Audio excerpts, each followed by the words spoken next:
Prepare to unlearn, because today we are not going to talk about poor people. We are going to talk about poverty itself, not as a tragedy, not as a moral failure, not as a cultural problem, but as a system, because poverty is not random, it is not natural, and it is definitely not accidental. If poverty were an accident, it would be unpredictable.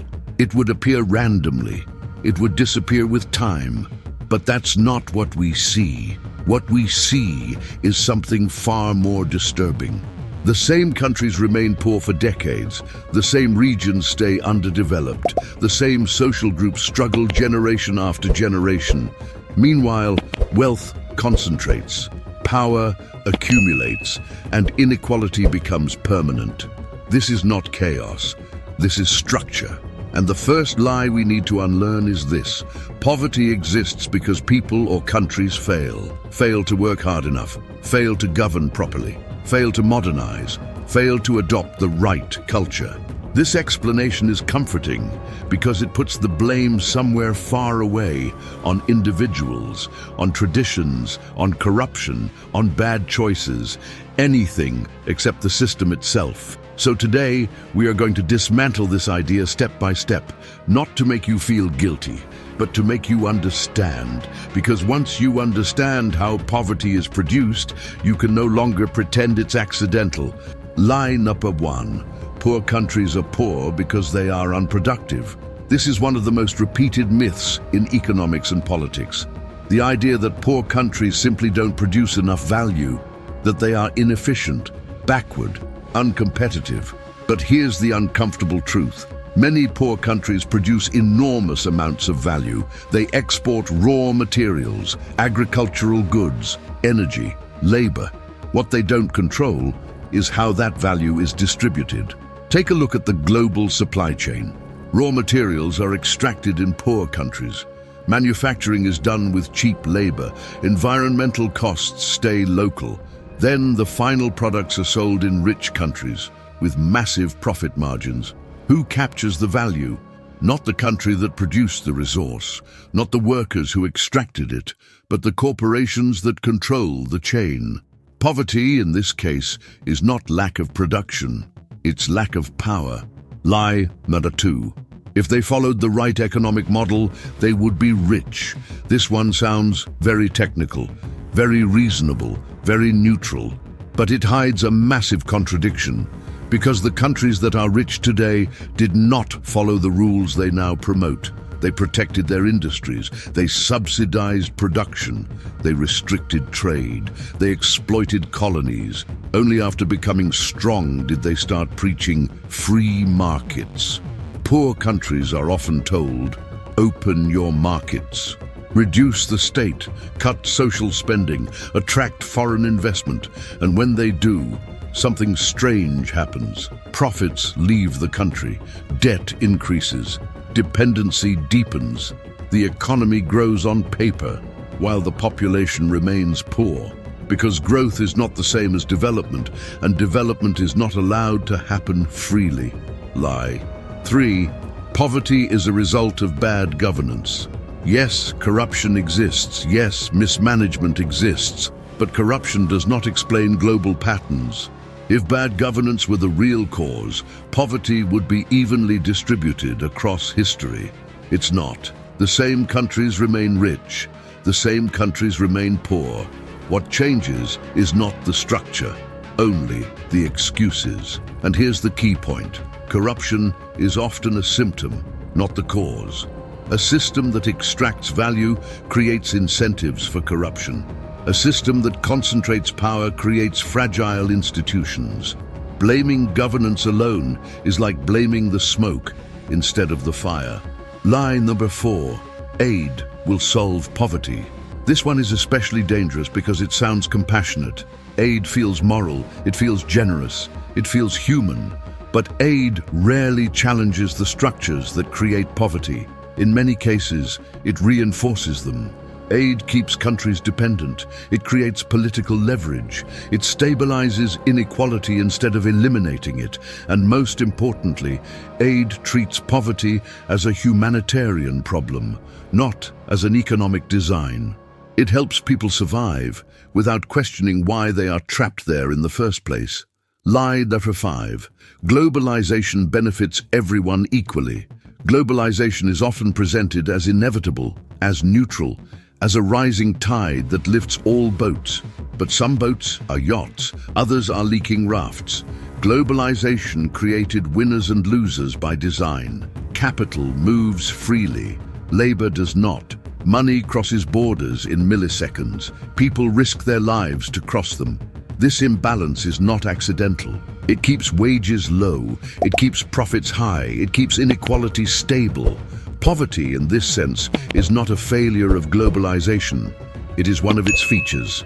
The uncomfortable truth: poverty is not just tolerated by the global system. It is required. Cheap labor, cheap resources, weak regulations. The global economy depends on inequality to function as it does. If everyone were rich, profits would collapse. If everyone had bargaining power, exploitation would become expensive. So poverty persists not because we don't know how to fix it, but because fixing it would change who benefits. At this point, a lot of people feel uncomfortable because this challenges a deeply held belief that the world is unfair, but trying its best. The truth is darker. The world is unfair because fairness is incompatible with the current system. And in the next part, we are going to go even deeper. We will talk about how debt locks countries into poverty, why development is allowed only up to a point, how poverty is blamed on culture to hide structure, and why the system needs you to believe poverty is accidental. If poverty were an accident, it would have been fixed by now. We've had centuries of economic theory, technological progress, productivity gains, global institutions, development banks, international aid, and endless conferences about fighting poverty. And yet poverty remains, not as a temporary failure, but as a permanent feature. This is the uncomfortable truth no one likes to say out loud. Modern economies are designed with poverty built into them. Not because elites sit in a dark room plotting suffering, but because the system depends on inequality to function. Every economic system requires a hierarchy. Someone at the top, someone at the bottom. And the bottom is not a bug. It is a requirement. Cheap labor doesn't appear by magic. It exists because people have no alternative. Low wages don't happen naturally. They happen when workers have less bargaining power than capital. Debt doesn't trap people by accident. It traps them by design. The global economy needs people who will accept almost any job, any condition, any wage. And poverty creates exactly that. This is why economic growth does not automatically eliminate poverty. A country can grow richer while millions remain poor. A corporation can post record profits while paying starvation wages. A stock market can soar while homelessness increases. Growth answers one question only: how much wealth is being created? It doesn't answer who gets it, and that distinction changes everything. Now let's talk about development. For decades, poor countries were told the same story. Follow the rules, open your markets, privatize, reduce the state, attract foreign investment. Do this, and prosperity will follow. But here's what rarely gets mentioned. The countries that are rich today did not develop by following those rules. They protected their industries. They subsidized their companies. They controlled capital flows. They used the state aggressively. Only after becoming rich did they tell others not to do the same. This is not hypocrisy by accident. It's strategy. Global rules are written by those who already won, and those rules lock in advantage.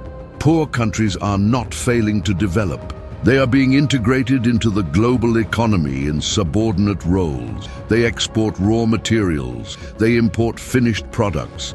They provide cheap labor. They absorb environmental damage. Value flows out. Debt flows in. This is not mismanagement. It is structure. Now let's bring this closer to home. Within rich countries, the same logic applies. Why do some people work full-time and still remain poor? Because wages are not meant to reflect productivity. They are meant to reflect bargaining power. And when unions are weakened, labor protections reduced and social safety nets dismantled, poverty expands. Not because people became lazy, but because the system became more efficient at extracting value. Efficiency for whom? Certainly not for the worker. Now here comes one of the most dangerous myths of all. Poverty exists because resources are scarce. This is simply false. The world produces more than enough food, housing, and wealth to eliminate extreme poverty. The problem is not scarcity, it's distribution. But distribution is political, and politics follows power. Those who benefit from inequality have no incentive to eliminate it.